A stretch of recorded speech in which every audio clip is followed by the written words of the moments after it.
Hello everyone, and welcome back to our channel, where we unpack the most significant political developments shaping South Africa today.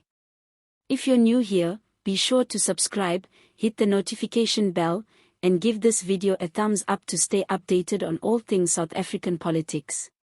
In this episode, we dive deep into a landmark legal ruling that has sent shockwaves across Parliament and the political landscape. EFF leader Julius Malema has just suffered a major legal blow.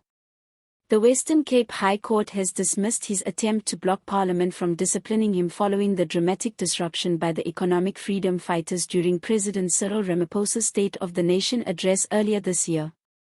This ruling is significant not only because of its immediate implications for Malema and the EFF but also because it touches on the core of political accountability in South Africa. It raises crucial questions: what power does Parliament have to discipline its members? Can elected officials truly be held accountable for actions taken in the heat of political conflict?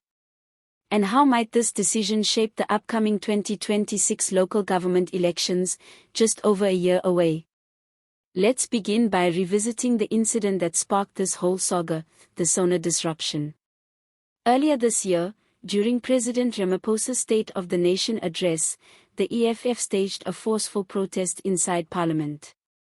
Julius Malema and his party members interrupted the speech, chanting slogans and creating a scene that quickly became one of the most talked about moments in recent South African political history.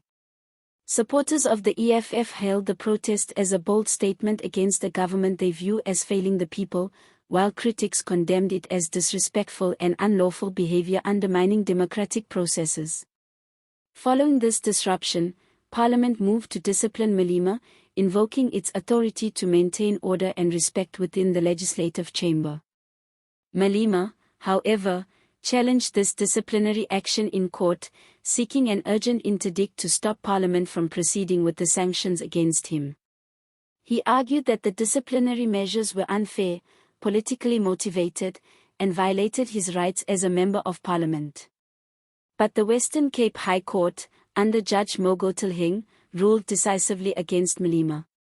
The court found no merit in his application, stating that Parliament has the constitutional power to regulate its internal affairs, including disciplining members who disrupt its proceedings.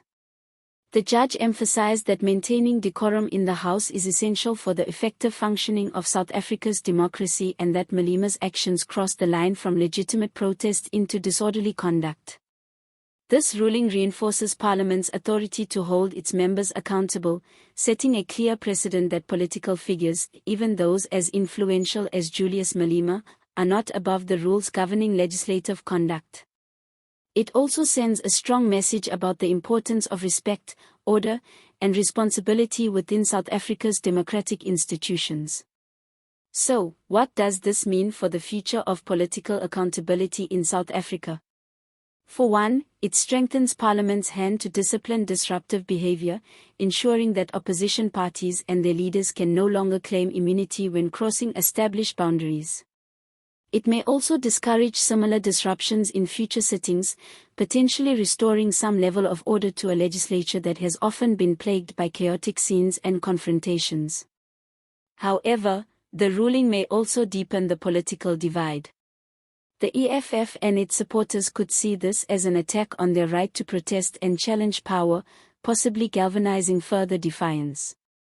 Malema himself has a history of using bold, confrontational tactics to rally his base, and this legal setback may intensify his rhetoric ahead of the crucial 2026 local government elections.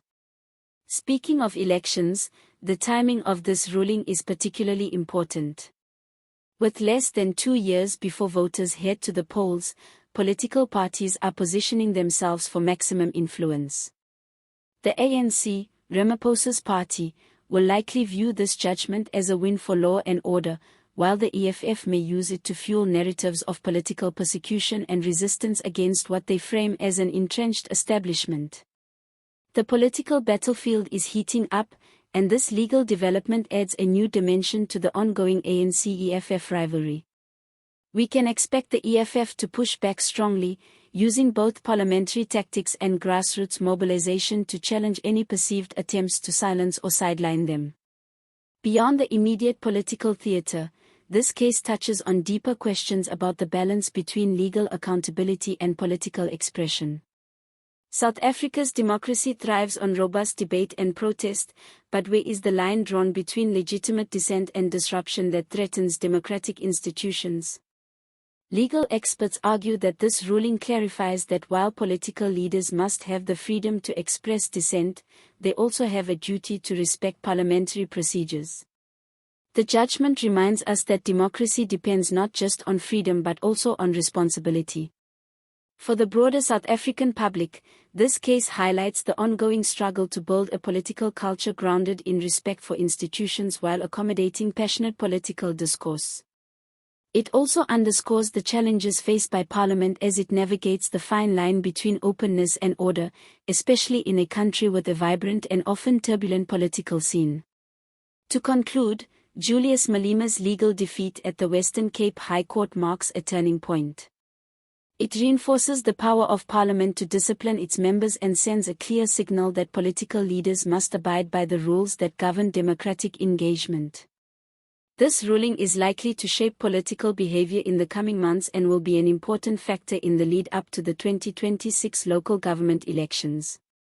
We'll be watching closely to see how Malema and the EFF respond, and whether this judgment encourages greater accountability or sparks further political unrest.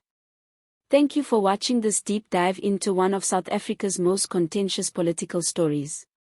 If you found this video insightful, please like, subscribe, and share your thoughts in the comments below.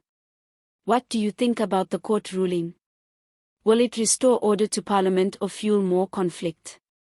We want to hear from you. See you next time.